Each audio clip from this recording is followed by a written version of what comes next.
Thornbury unit on 43rd at Cleveland, which I believe was one of the original boys clubs that first started in Kansas City.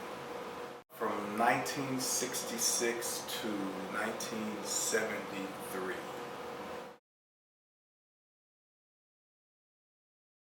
The climate at the time was in the 60s, and of course, you know, you had the racial tension in itself.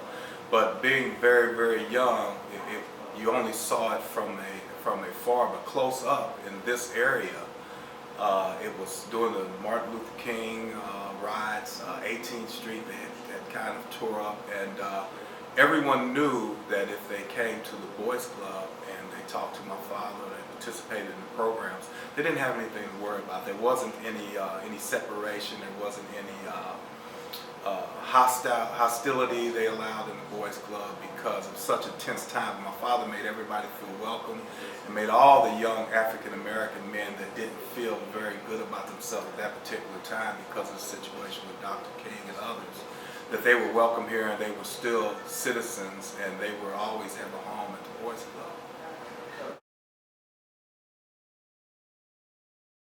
We could be here all day on that, but my father made the rules where you could not run or horseplay in the Boys Club. And of course, being young, it didn't matter. We would still run and horseplay. And at that time, they only had like the one megaphone speaker, and all of a sudden you would hear this loud sound like a boom, and it was my father's voice, "Stop running in the Boys Club," and people would freeze. And to this day, a lot of the guys I grew up with and a lot of guys I was in the Boys Club, they always say, you know, the thing I remember about your dad the most was that he would always be somewhere where we didn't know and he'd tell us to stop running. And we all laugh about that to this day.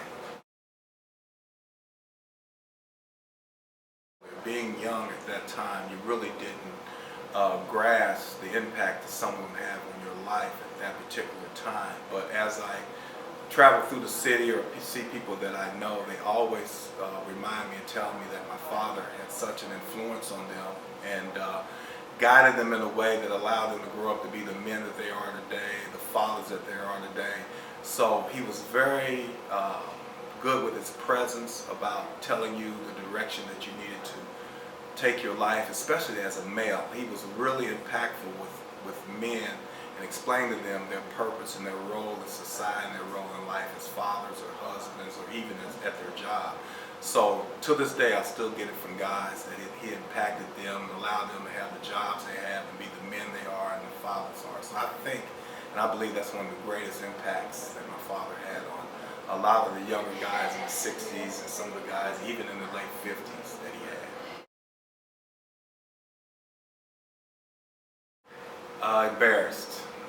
Embarrassed because he would truly be humbled by it.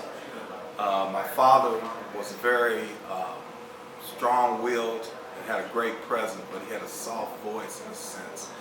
He would be very, very honored. He'd be very, very humble, but he really would be embarrassed, and it would really bring a smile to his face. So it's a great feeling for my family, but even a better feeling for